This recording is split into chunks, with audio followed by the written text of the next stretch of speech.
Good morning for those of you that have joined already. My name is Preston Mukady, a GRC consultant for IT governance, and today we're going to be talking about security challenges that are faced by tech companies. We're also going to be talking about how ISO 27001 can solve them. So I appreciate those of you that have joined already. We are at our scheduled time, but I know in today's day and age when folks are coming back and forth between Zoom meetings that things can kind of be stacked. So we'll give folks maybe just another minute or two to perhaps grab the next cup of coffee, refill, or use the restroom as they jump from one meeting to another. Before we dive in more detail talking about common information security challenges that companies face today, especially in this weird, wacky environment where we've got people at home and in the office trying to connect virtually from all over the globe, and then how ISO can solve those issues, how you can use this internationally accepted framework for cybersecurity to help manage your security posture, to help control risk, and ultimately drive you towards some business objectives. So like I said, I appreciate those of you who have joined. We'll maybe just give it one more minute as other folks keep joining in here. I'm seeing more and more folks joining the call. So we'll give people just another minute. Like I said, maybe refill your cup of coffee, grab yourself a donut, or depending on where you are in the world, maybe a sandwich or something for dinner. And in just a moment, we'll get started to talk more about information security challenges and how ISO 27001 can solve them.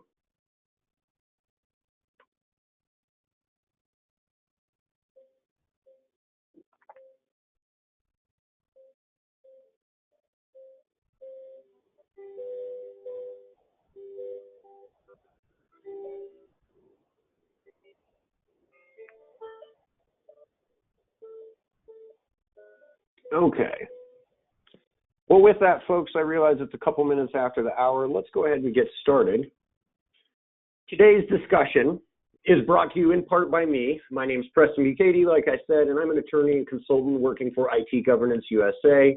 My background's in law and legal practice, but I've spent a number of years now working in compliance situations and advising companies through IT, cybersecurity, and data privacy issues, especially as we see more and more laws evolving in this space, right? Out of California, out of the EU, Texas, Washington, and others have indicated that they may have something on the agenda for us come January or February next year, depending on whether the federal government comes up with its own rules as well.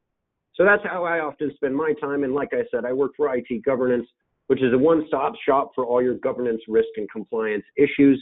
We have a variety of products and services that are aimed at offering solutions toward your IT security and data privacy issues, whether that is consultancy, right, having someone like me come in and help guide you through it, all the way down to toolkits or implementation guidance.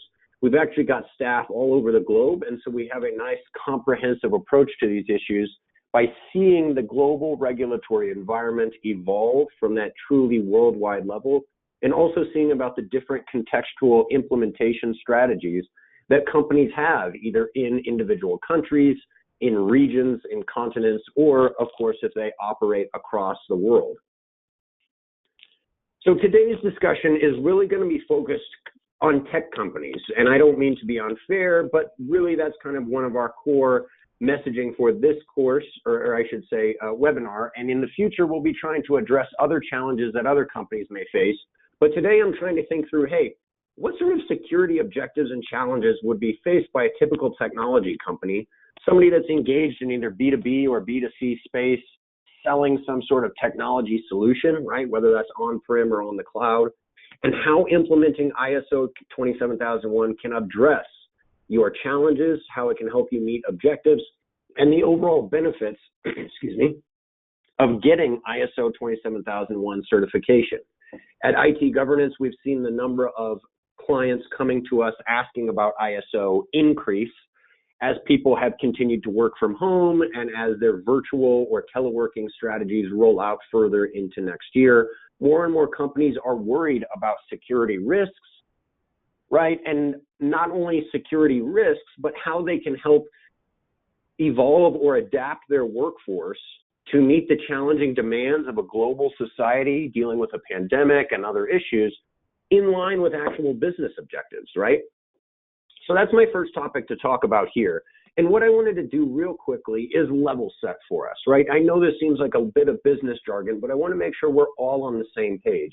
When I talk about objectives, I'm really talking about goals that an organization has, right? If you think about it, all of us are people and we're all employees that work for a company. We might have our own goals in terms of personal development, growth, career progression, etc. But the organization itself should have some goals as well, right? Who do you want to be as a business? What kind of company are you trying to be, especially in light of your industry, in light of your competitors? So when I talk about objectives, the first thing I want to understand is I'm not just talking about some nebulously defined idea of, hey, we want to make money or we want to be a good company. Really, when we talk about objectives, companies sort of need to get serious and start to think about quantifiable goals that they can articulate perhaps as KPIs or deliverables. And then, of course, by making those goals quantifiable, sensible, right, achievable and understood, they can start to measure progress against those goals. And again, that's why I said, when I talk about objectives, I'm not using that phrase nebulously. I want to define an actual quantifiable objective so that in turn we can determine our progress against those objectives, right? So there are all kinds of objectives that tech companies have today. And oftentimes the objective that you might hear about depends on the ultimate person you're talking to, right? Of course, as you can imagine, if you're talking to sales or marketing, they might have all kinds of objectives, attracting new clients, increasing our search ranking on SEO or Google, right? Certain amounts of revenue maybe is a business objective. You got to keep enough money coming in to keep the lights on, right?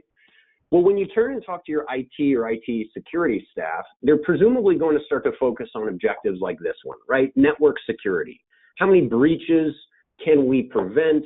How many unauthorized attempts to access our system are coming through? There are other similar topics, right? Malware and antivirus. How many of parts of our business are being affected or attacked? How many scans are we running? How many of those scans find anything? How many systems are up to date? How many vulnerabilities are patched? What's more, even going outside of the external risk level, let's drill down into the organization. Hey, have we actually secured our network? Is our architecture developed appropriately? And are all the systems securely configured, right? Are we patching vulnerabilities? Are we maintaining updates? Are we using authorized tools and services, right? There's often an issue for companies that work remotely or that have a very loose infrastructure that allow their employees to kind of do what they want to solve problems. How many different assets or service providers do you have? Are all of them secure, right? How many services have people gone up and signed up for on the internet? Are they using your work email address to sign up for other things like games, maybe that give access back to the corporate Active Directory? So again, I know these are certain types of objectives, but my point in flipping through these is depending on who you talk to at the organization, right? Depending on what hat they wear, whether it's sales or legal or marketing, IT, even the CEO or the COO are all going to have different interpretations of what their objective is for the business. And the key point to consider is that you want to get all of those stakeholders in the same place, talking the same talk, speaking the same language, so that you can start to align different objectives with overall business strategy, right? So for example, if you think about it, if our pure objective is IT security, there's certainly a lot of stuff you could do. There's a lot of tools you could buy to ratchet up your security posture. The question then becomes, are all of those tools, is all of that money actually giving us an ROI, right?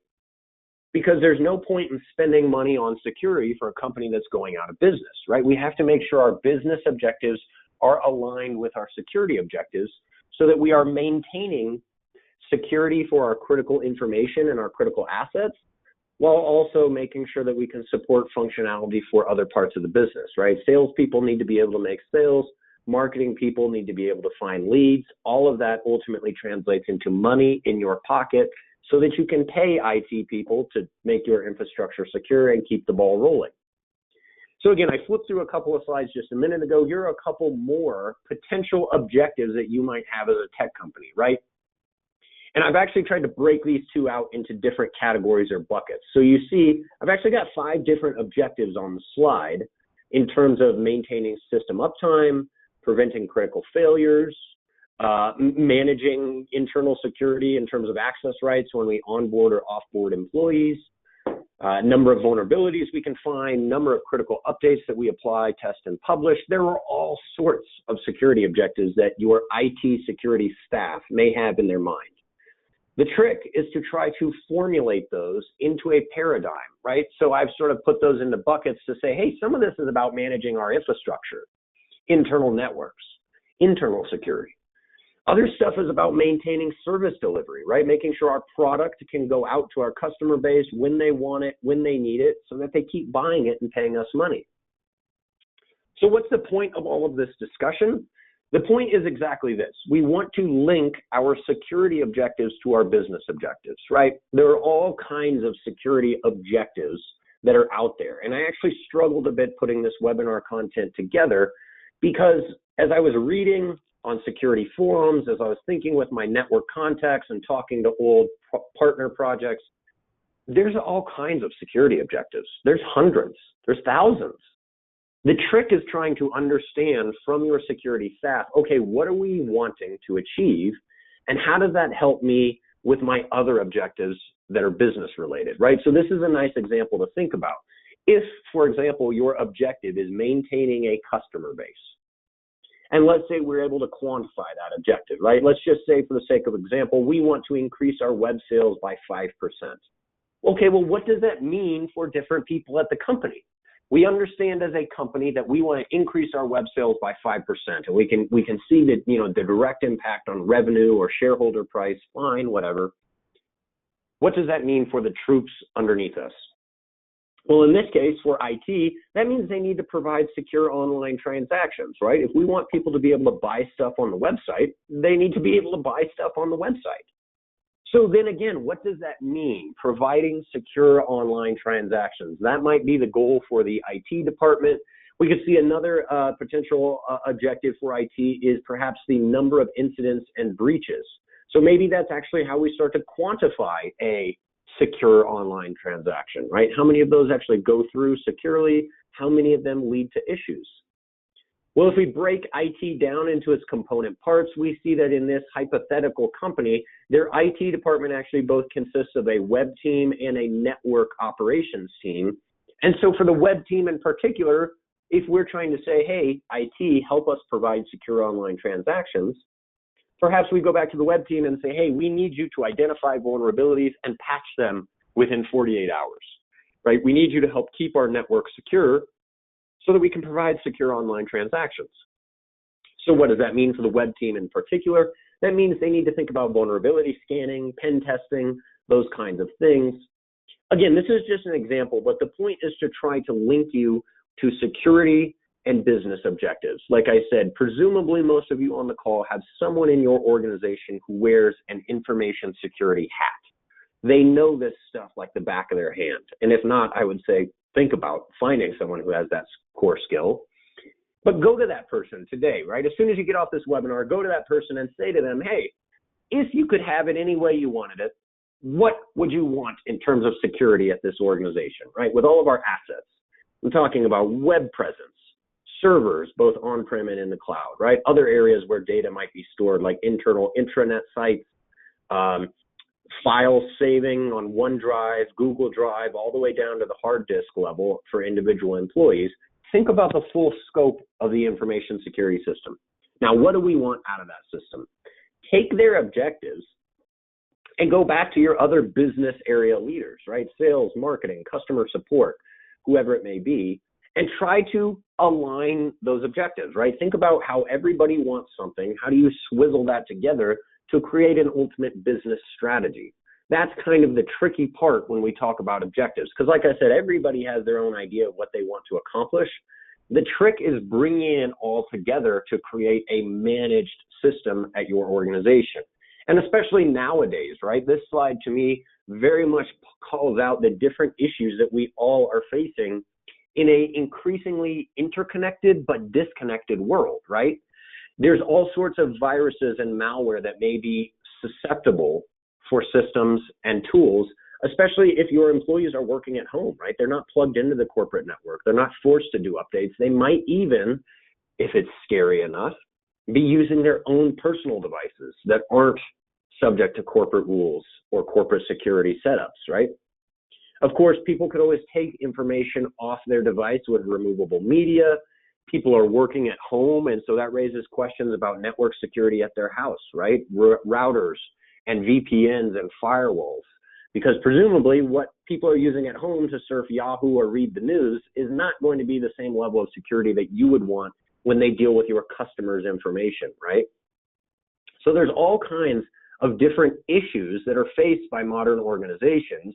Increasingly, as people are spread out, the question is, okay, for each of those issues, what do we want to achieve?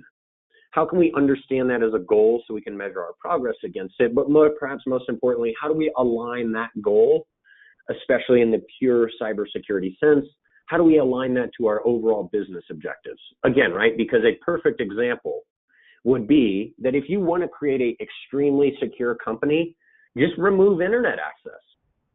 I think that's my ultimate solution when I tell clients, if you want to actually make your company the most secure it could be, just unplug the internet. That way, nobody could click on a link. Nobody could install ransomware. Nobody's going to accidentally send client data. The issue is, how are you going to run a business without internet access, right? We all know in our daily lives that what we do is we think about risks and we balance that with reward, right? It's risk versus reward. And there are times when we can make an intelligent decision based on risk and use that as an opportunity, right? All companies use the internet. Even though it poses a risk, it creates an actual business opportunity. So that's what you need to think about as an organization. Take your security requirements, whatever they may be, preventing breaches, keeping people trained, keeping access control rights, tuned in and in line with the actual employee base, patching vulnerabilities, doing code review, whatever it is for your business. Make sure it's aligned to your actual strategy, because that is how you make a business run, right? We're not purely a cybersecurity company. Presumably you all sell a product or a widget.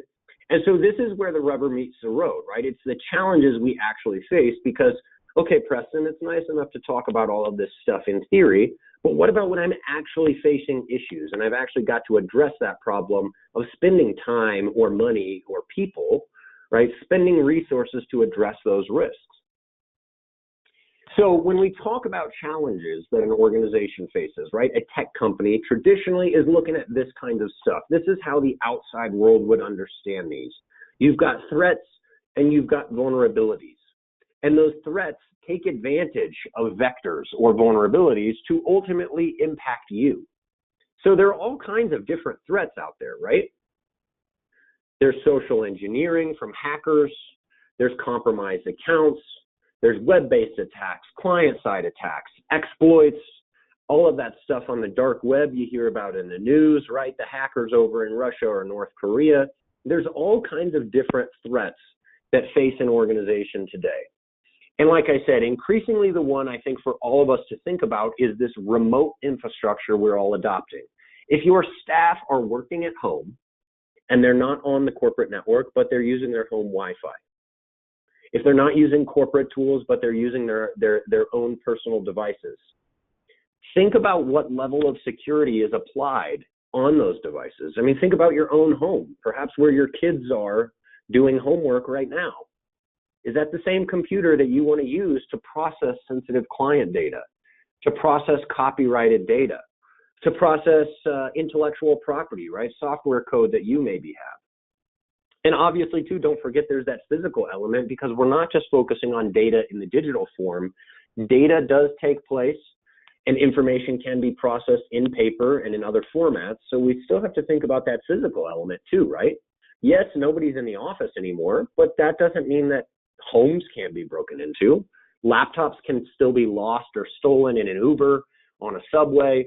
It's the same kinds of issues. It's just been expanded because now we don't get the luxury of confining people into an office space and controlling the perimeter of that office space.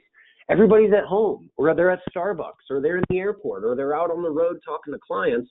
So we've got to think about the different issues that those different personalities may face, right? And again, this is all context dependent. It will depend on you and your organization. What types of data do you deal with? What kinds of products do you sell? How do you ultimately stitch those products together, right? Is it custom code development? Is it open source? Who are you selling it to? If you're in the finance, healthcare, military defense industry, you're going to have more legal requirements, whereas presumably a consumer tech company really just has to deal with consumer laws, right? Deceptive and unfair trade practices, an increasing number of privacy laws in states like California. But these are more threats and vulnerabilities for us to think about, right? There are all kinds of threats that are out there, right? The world is always going to be a big, bad, scary place.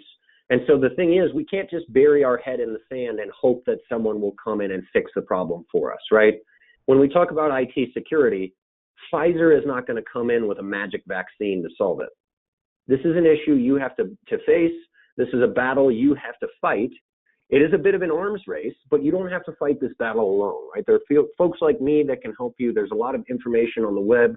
There are a great number of resources out there, and I'm always impressed by the interconnected network of IT professionals that I've found that are willing to jump in, discuss these issues, and help people solve problems. Because if you think about it, guys, what are we doing? We're trying to prevent the bad guys from winning, right? I'm not saying we're all superheroes, but at ultimate point, we're trying to make sure we can secure our data, our privacy, our national security, and our profitability as an organization. So we got to be thinking about threats and vulnerabilities. How are people trying to take advantage of us? And what can we do to counteract that? So I like this slide. It's nice. I'm not going to stay on it for too long, but if you get a copy of the slide content, you may find this useful going forward. This is a nice resource for common vulnerabilities. So if you've been sitting on this webinar so far and you're like, well, gosh, I don't really even know what kinds of threats are out there, and I don't know what is a good objective to have. Like I said, there are resources out there. People have faced these issues before, and they continue to face them. We want to help you because there's no point in reinventing the wheel. There are private networking groups of professionals. There are public bodies promulgated by the government, all sorts of industry associations that have resources that list common vulnerabilities, common threats, and they even start to articulate objectives, although, of course, again, I have to stress, your objectives will naturally be dependent on you as an organization, right? It's going to depend on what you do and who you are, who you want to be. So here are more examples of potential challenges that are faced by tech companies, right? All kinds of events and incidents that can bring us down every day. Now, the issue is twofold here. What I always want to cautiously remind folks of is it's not just about protecting ourselves from attack. Right? This is not simply an exercise in buying armor and putting it on.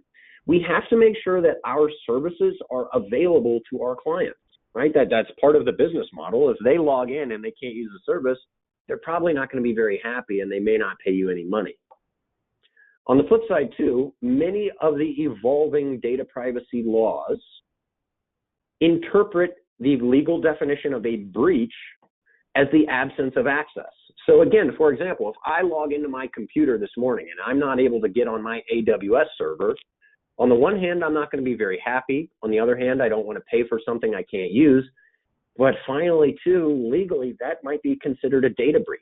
And that entity, that service provider, might be under a legal obligation to call the Attorney General or the FBI or even me if their service is down for a certain amount of time.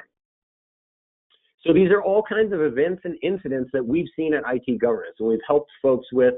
We do a fair amount of data breach recovery and prevention, and so these are issues that people face all the time. I know often I'm dealing with small tech companies that say, this would never happen to us. We're simply not a target. We don't have enough money. No one knows about us. Hey, we're a small company, right? Wait, I trust everyone that works here. If I had $1 for every time money has been stolen from a company like that, I probably could retire by this point. These things happen. It is not a matter of if, but a matter of when. And I know I sound like a tired old man when I say that, but that has been my experience. There is no shortage of risks out there. There is always someone that is looking to take advantage of you, especially when we broaden our scope, not just to immediate threats, but anybody around the world with an internet connection. So we've always got to be thinking about what are the risks that they pose to us? Who are these threats? What vulnerabilities or vectors would they take advantage of? And how would they try to get access to our assets? In turn, how do we protect those assets, right? And why do we do this? Why is this so important? Going back to my earlier statement, this is no longer just an IT problem, right? This is not something for the guys in the long hair and the Metallica t-shirts to worry about down in the basement. Data security and information security is increasingly paramount to businesses. If you don't believe me, there are plenty of horror stories out there. I'm thinking of others you don't see on this slide: Target, Home Depot, Sony, Facebook, Cambridge Analytica. All kinds of companies have lost millions and even billions of dollars on this issue, right? Facebook, $5 billion fine. I read last night that Ticketmaster was just fined $1.25 million by the British for a data breach. H&M, the global fashion retailer, was fined $40 million by the Germans. So this is serious. This is not just a slap on the wrist. This is not a six-figure fine. These are multi-million-dollar judgments. Governments and regulators are taking this more seriously. We've seen that in California. For those of you that paid attention to the election a couple of weeks ago, the voters in California passed a beefed-up version of the CCPA. It's now called the California Privacy Rights Act, and it's going to have its own private body in charge of enforcement. So there will be a government privacy regulator in California. This is a legal issue, it's a regulatory issue, and what's more, it's increasingly becoming a customer service issue as well. We've seen companies like Apple try to talk about how they manage privacy and security. They actually use it as a selling point or a differentiator in the market to say, hey, if you want to put your data over here, go for it. But if you really want security, if you want privacy, if you really value your information, it would make more sense to do it with us, right? So again, why are we talking about information security? It's not merely a problem of securing information. It ultimately relates back to our reputation as a brand, our ability to attract and retain customers, and perhaps even our ability to do business at all, right? As a matter of fact, Equifax, you guys remember hopefully here in the United States that there was a data breach years ago, mostly slapped on the wrist by the federal government because they don't do anything. Different states came back with their own fines.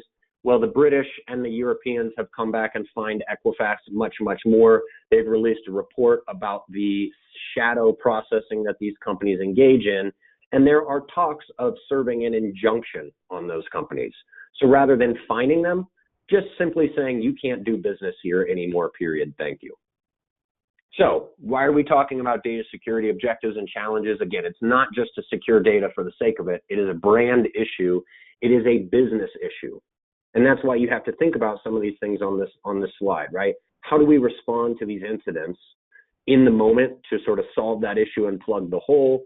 What is our business continuity plan to keep the lights running, to advise customers, regulators, to get somebody up on CNN and talk about this as we are behind the scenes trying to fix it?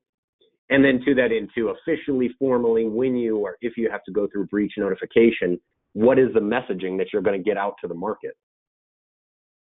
Now, I threw this slide in here because I am hard-pressed to think that any organization is not facing problems like this. And not just tech companies in particular, right? Not just small startups.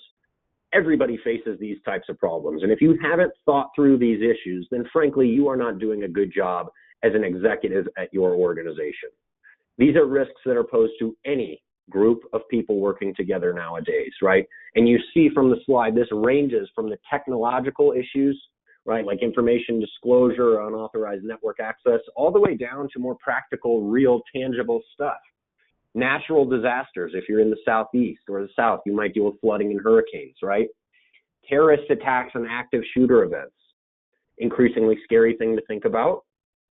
Destruction of records and fires, right? What happens if the building goes down or the house goes up or the laptops disappear, right? Theft, maintenance errors, etc. These are all problems that people face. It happens all the time, right? Power does go out.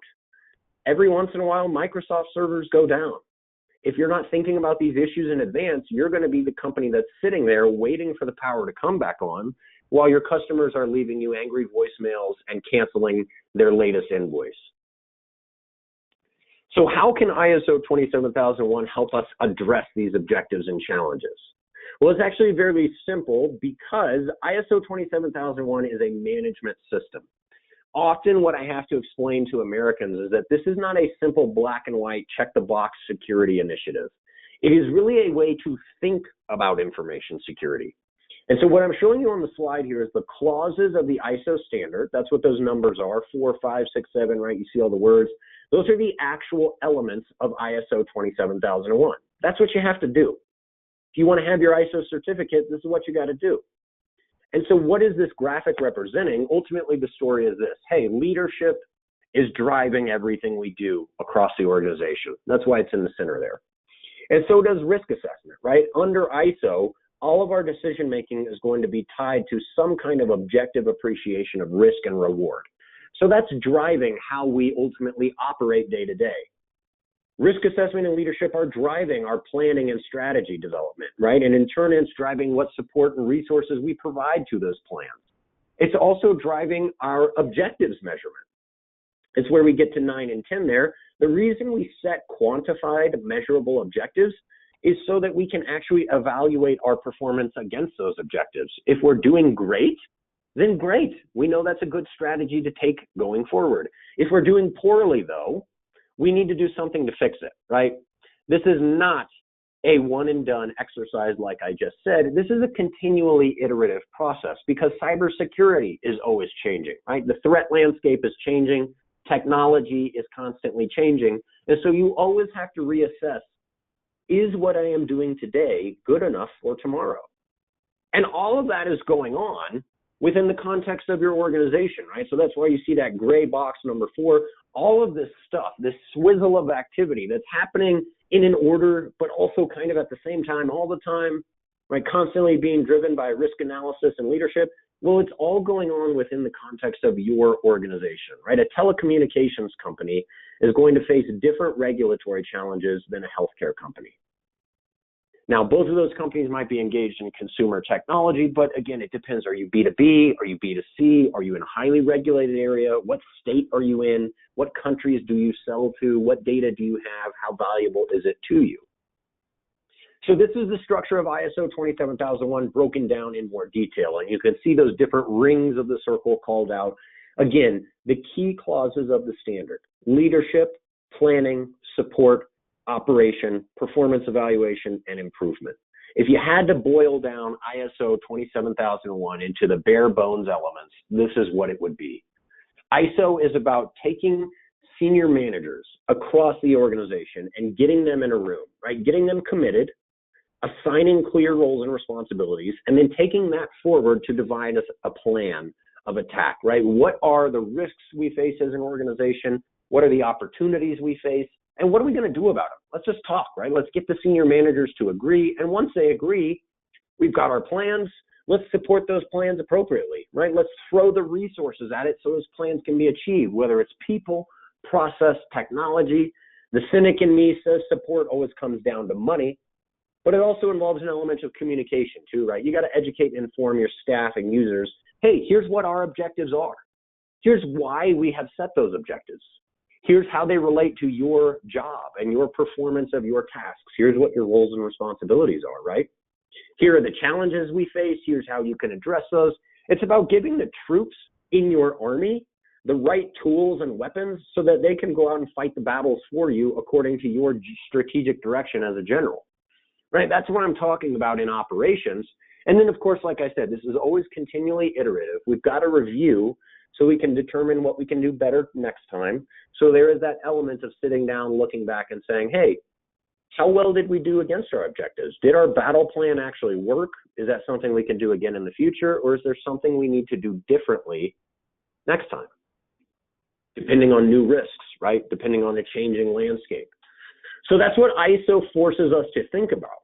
That's really the concept, is we're taking those challenges that we may face as an organization and trying to understand, okay, you know, I get it. We're worried about hackers, or we're worried about the product not being good, or customers not liking us. But what does that truly mean for the organization? Let's define it. Let's think about what is the risk we actually face. Is there some level of analysis we can apply, starting to bring it to that quantifiable level again, right? Because if we think about the risks we face and the challenges we face, we can actually sort of reverse engineer our objectives. Because obviously this is the stuff we want to avoid. So at the very least, if you don't have a good idea of where to start on your objectives, think about what you don't want to do, right? You don't want to accidentally disclose information. You don't want to lose laptops in an Uber. You don't want your customers to be upset.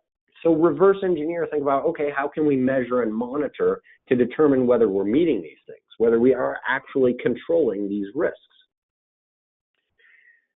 And as you go through that thought process, you'll start to think about the context of your organization a little bit more clearly, right? You're going to start to think about, okay, but based on this risk and based on what we're trying to achieve, what is a good metric, right? What is acceptable here, right? What ultimately is our goal based on the value to the organization, the criticality of the information at issue, any jurisdictional issues we face?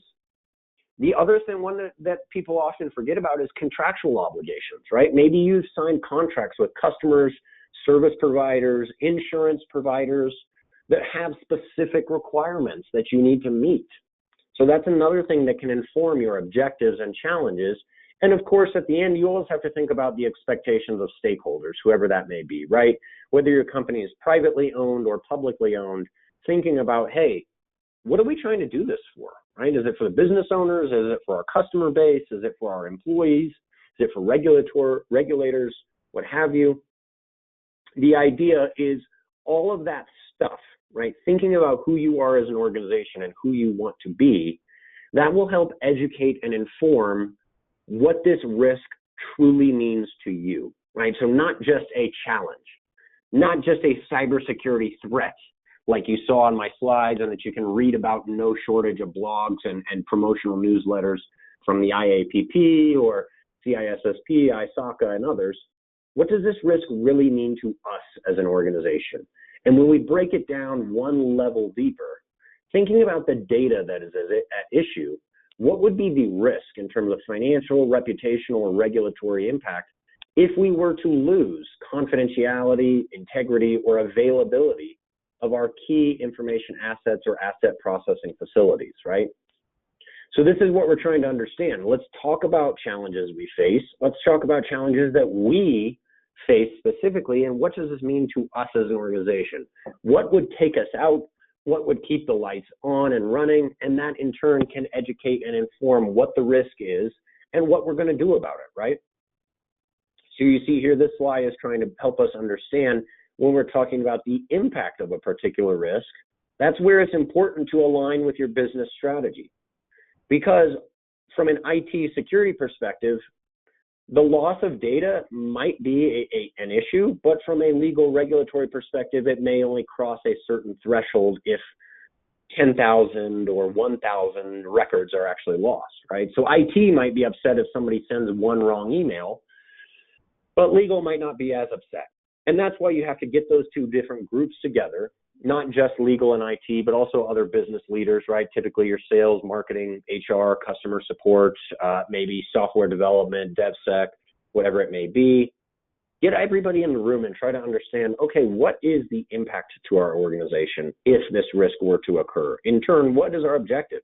Are we trying to prevent all issues, even minor ones? Or are we just trying to prevent catastrophic problems? And over time, as we continue to grow and improve, we can work towards removing intolerable risks and major risks and significant risks. It depends. It totally depends on your organization, who you are, who you want to be, how much oversight you have by government bodies, what brand reputation you want or need from your customers. All kinds of different stuff help educate and inform the context of your organization, which in turn determines the actual challenges you face. So I've talked now about how ISO can kind of help you, right? It is really this risk management methodology to help you think through these issues in a coordinated, systematic kind of a way. Like I said, there are actual security guidance out there on the internet that you can find that will tell you to go do different things, right? Ratchet up your encryption, dial up your VPN or firewall.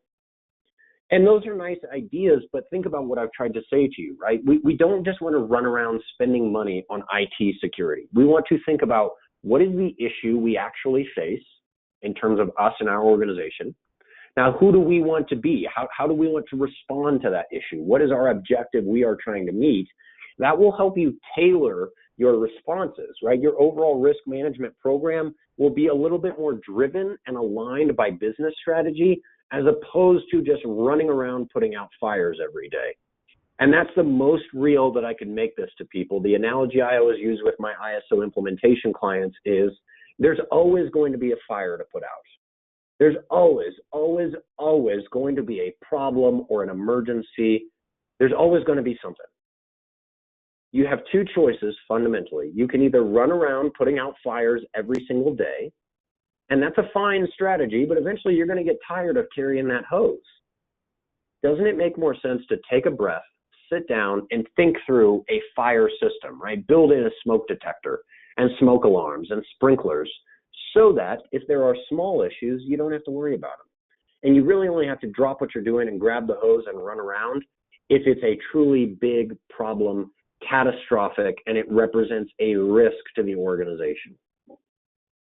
So what are the benefits of ISO, right? I've talked a lot about how this management methodology can help guide you in organizing and orchestrating your business, but what's the point? Well, number one is this. It is an increasingly adopted global standard. So it's kind of like industry best practice, right? In that sense, if everybody is adopting ISO around the world, it's not just a USA thing or an EU thing, but a truly global standard. It's something that you can use across your partner chain to demonstrate what you are doing in terms of security, right? So rather than trying to articulate everything I just said, you could just pull out an ISO certificate if your customers ask, if a regulator asks. So here are some more benefits to ISO certification along those lines, right? The idea to me, the real benefit, and often the reason folks are coming to me asking for help on ISO is because they want to get out of the business of filling out security questionnaires, right? If you think about everything I've talked about so far on this webinar, these are issues that every IT security organization is thinking through. And for those Fortune 500 companies, right, those mega companies that have billions of dollars to spend in their supply chain, they want to make sure that you don't get them in trouble, right? They want to make sure that a Cambridge Analytica situation doesn't blow up. Because if you think about it, technically the company that screwed up was Cambridge Analytica. But who was in front of the news? Who had to get called to Congress? It was Facebook, right? So these companies want to make sure that as they talk to suppliers, right, perhaps your organization that's looking to get into the defense industry supply chain or get a mega bid or RFP with a company like GE or Johnson & Johnson, Motorola, Marriott, whoever, ISO can help you avoid some of those contracting issues, right? Rather than engaging in a lengthy back and forth about what your security posture is, you can just show them that you're meeting in a globally accepted industry standard. Now, the other thing I will say on this slide is an increasing number of courts and laws here in the U.S. are actually recognizing ISO as an accepted standard. So there is a law in Ohio, SB 221, came out, I believe, in 2018, but don't quote me, I'm remembering that off the top of my head, that actually said that if you have a data breach in Ohio and you are able to show a valid ISO certificate, that is a presumptive rebuttal of negligence. So basically the idea would be, hey, if you have a data breach, obviously you screwed something up, right? Data breaches don't happen on accident. Somebody made a mistake. Well, mistakes happen. That's life. That's humans. They're always going to screw something up. In Ohio, at least, if you can say that you've got ISO, they're going to accept that. They're going to say, well, hey, accidents happen, but it looks like you were meeting the standard. You were doing best practice. You were taking all the appropriate steps. And so unless the plaintiff can show that there was actual negligence or intentional harm, hey, this data breach, I'm sorry that it happened, but it happened. So like I said, there's an increasing number of courts and laws that I think personally are taking that mantra. If you think about it, for the nerds on the call that like talking to me, I know I recognize some of the names out there, you'll know I'm very big on this topic. The world is trying to figure out what is an acceptable standard for information security. What is good security and what is bad security? Well, the issue is that security depends, right? Depends on what you're protecting and who you're protecting it from. So it's only with a flexible model like ISO that we can really set a global baseline for what is good security. Because we can't simply tell everyone to use 256-bit encryption. That may not make sense for a small mom and pop shop out of St. Paul, South Dakota. However, that would probably make sense for a multi-million-dollar organization in the Silicon Valley, right? Security is context dependent, ISO is context dependent, and that's why they align quite nicely. Now, like I said, in all practical terms, this is often why I'm dealing with ISO projects. Most people, they like that concept, they like the idea of doing good security, and they like the idea of avoiding potential litigation, but usually that's some mysterious problem down the road, and this is a more immediate pressing concern, right? They've got a 200-question cake that they've got to fill out, or some other kind of security questionnaire on Excel, right? And I've seen these, I've helped people fill them out. They do often range into the hundreds of questions. Like I said, that's because these Fortune 500 companies are really trying to cover their own butts. They're doing due diligence. And so if you cannot tell them how you do security, they're going to make you fill out a form line by line so that they can have it on record. Now, if you don't want to spend your days filling out security questionnaires on behalf of your clients just to submit RFPs, it may be time to think about some level of supply chain assurance, right? Getting out of the business of saying, here's what we do for security, and getting into the business of, hey, our security is truly secure. In fact, we got a certificate we could show you, right? And so, like I said, I've seen this to no end. This is a increasing problem. And that should make sense to everyone on the call. If you think about any type of law, why do laws exist? It's to protect society from harms. Whether we're talking about food safety or car safety, airplane safety, and now data safety, governments are trying to protect people. So the government has started to recognize that there is risk involved with data sharing and data processing, especially as data gets shared across the cloud all over the globe to different countries and different people who maybe have different thoughts on appropriate uses of data. So how do we make sure all of that data is secure? Well, we got to start asking people in more detail. And that's why you see information like this on the slide. I actually last night dove into the records from ISO. And so I've updated this with the latest data I could find. They have nothing for 2020 yet. But the key thing that I take away from this slide, if you guys look at it, about 10 years ago, 12,000, maybe 13,000 ISO certifications. Now there's 36,000 cruising on towards the 40. That is a threefold, right, 300% increase over the course of a decade.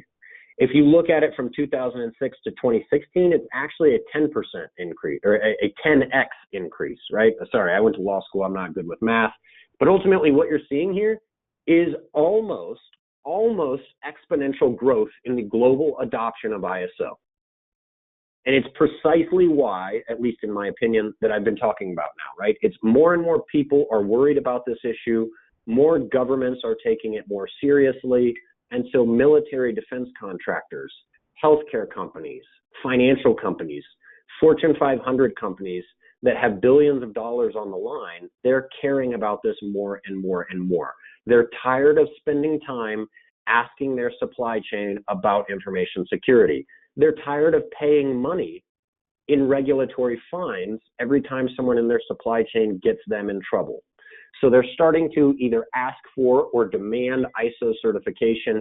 That's why you've seen that number go up. And I would not be surprised if we see that mark cross 40,000 or more, especially in light of COVID-19, the global shift to working from home and teleworking. So what is next, right?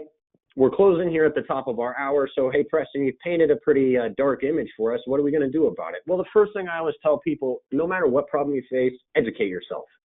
Learn as much as you can so that you can go into conversations confidently, right? If you're in conversations with GE or Johnson & Johnson and they're talking about ISO, make sure you know exactly what they're talking about, right?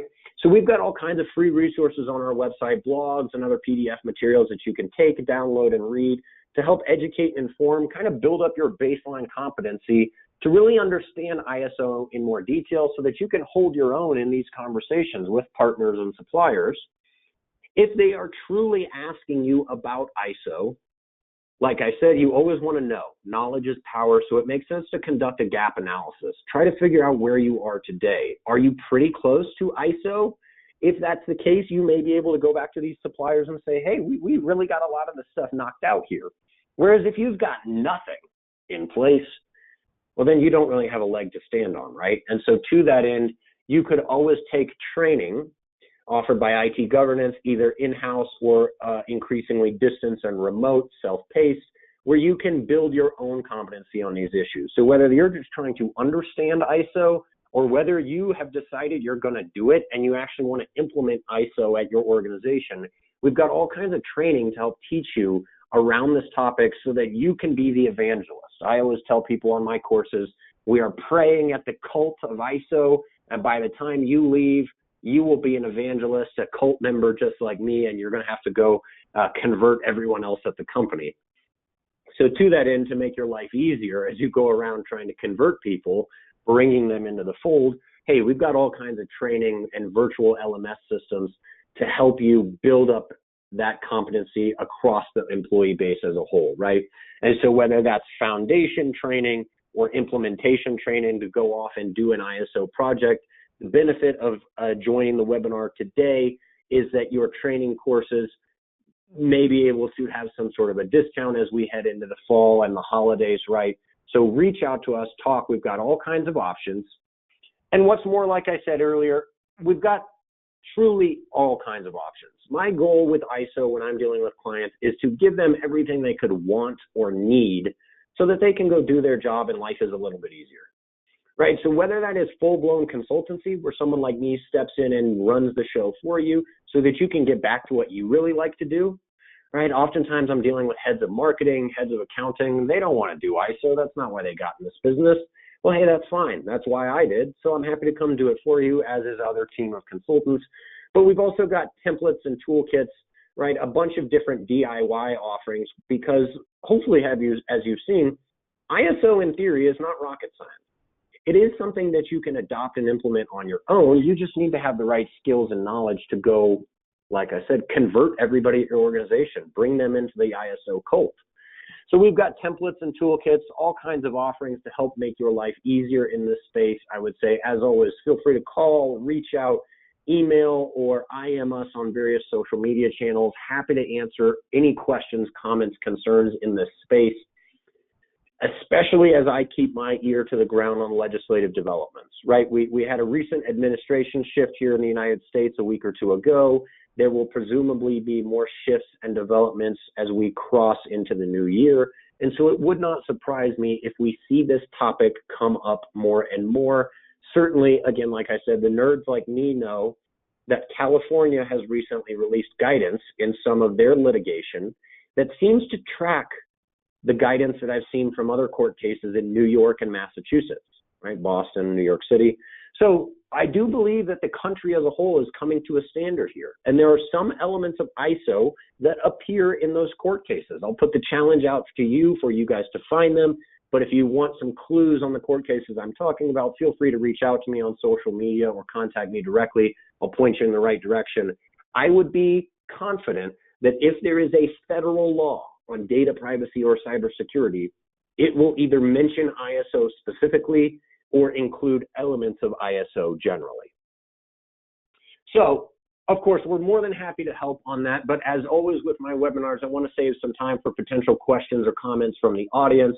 So if you've been sitting on a burning question, feel free to send it in now. I'm pulling up my chat box just to see what kinds of questions are out there, and I'll do my best to address them. Okay, so first question, and this is a very good question, right? Let's cut to the chase. Hey, how long does it take to get ISO certified?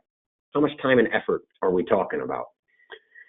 Well, I hate to give you the lawyer answer, but it depends, right? It depends on your organization. And what I would say, based on my experience, is that you're talking about 3 months or more, depending on you and your team. And what I always tell people is, remember back in the day when you used to go on road trips with your family?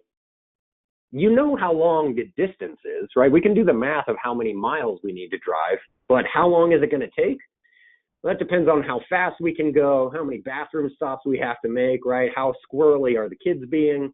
So that's why I always tell people it's kind of a squishy number. If you put the pedal to the metal and everybody's in the car at the same time and we're all on the same page, I guarantee you that from start to stop, I could probably get you an ISO certificate in 3 months. If, however, there are competing priorities, right? And especially today, it's crazy as kids go back and forth in and out of school. People are dealing with parents or maybe the elderly who are sick and living at home. I get it. Schedules are iffy. Things are in flux.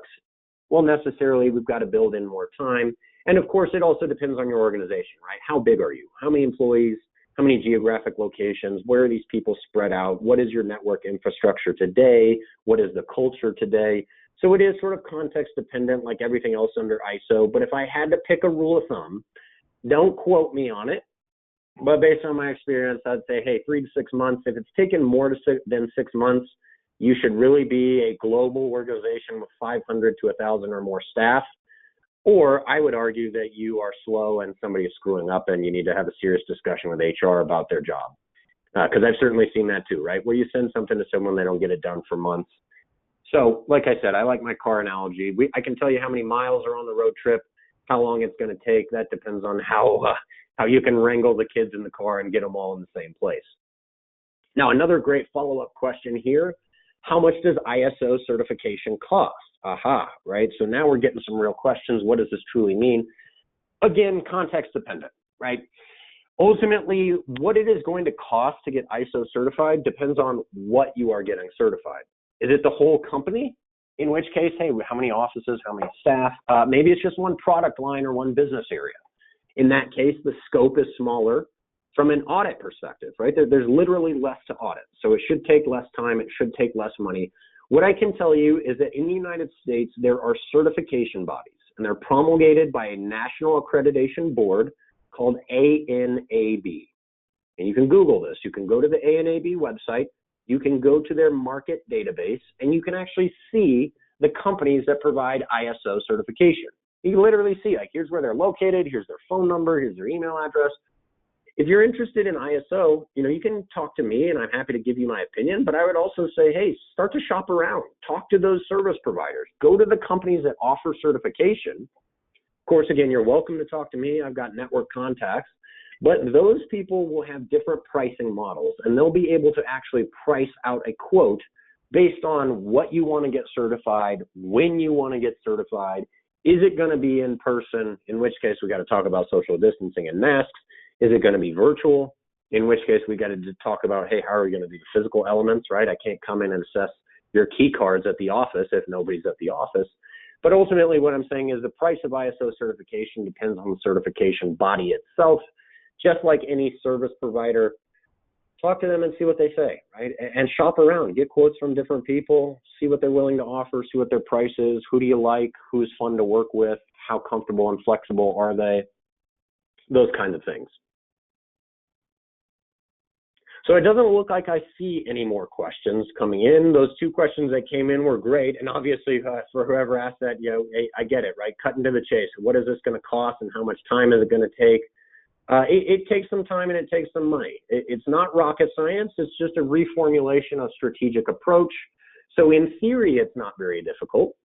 Of course, it always gets difficult once we start to get to the practical realities, right? Once we start bringing in humans and competing priorities and different tasks, and well, somebody's sick this week and then they're on vacation, it can start to get messy. But the more coordinated and tightly run your project is, the sooner you can knock it out. And the more likely you're going to have people buy in and support the ongoing long-term implementation of ISO, right? Because like you've seen on the slides, it's not a one and done activity. You don't do it and walk away. You've got to keep doing it, right? You've actually got to maintain that certificate. It's not a lifetime certificate. They come in and re-audit you every 3 years. So if there are no more questions, I appreciate those of you that have joined me today. Don't hesitate to reach out in the future, right? You'll have these slides, you'll have my contact info, and despite being a privacy guy, I'm actually pretty easy to find on the internet. So you're welcome to reach out to me directly, or of course, reach out to our outreach channels that you've seen on the slide. Happy to answer more questions, happy to talk your ear off when it comes to ISO or cybersecurity challenges that your company faces and what you're going to do about it. Right. And the thing I think I would leave you with before we drop off is this, folks. Cybersecurity challenges aren't going anywhere. Right. I have read no shortage of surveys this year from Cisco and Verizon and other industry groups. Companies are expecting work from home to continue into next year. Anywhere from 40 to 60% of companies are saying that this is going to be a long-term permanent change.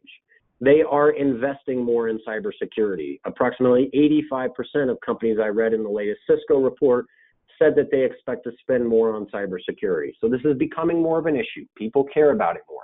It's also becoming more of a risk because our infrastructure has changed, right? The world is constantly changing. New technology, new threats, new vulnerabilities. So this ain't going away anytime soon. Happy to help you address it. What I would always tell people is, hey, think through the issue now, do it right today, and make your life easier tomorrow, because it's going to come for you eventually and you can't avoid it. So spend the time and money now, do things right, set up the implementation and infrastructure, and then you can just manage it easily going forward. So with that, again, I gave a chance for more questions, didn't see any more come in. I appreciate those of you that have joined. My name's Preston Bukaty. I hope to see you again on one of our other upcoming webinars. We're going to be coming to you soon with updates to that California law I mentioned. So if you are in California or you deal with the data of people who live in California, join us in early December for a discussion of the CPRA, right? The CCPA 2.0, the California Privacy Rights Act, and all the new fun stuff we're going to have to deal with in 2021. So again, Preston Bukaty signing off. Thank you for those of you that have joined and asked questions. I hope to see you again soon. And if you have questions in the future, don't hesitate to reach out. Thank you again.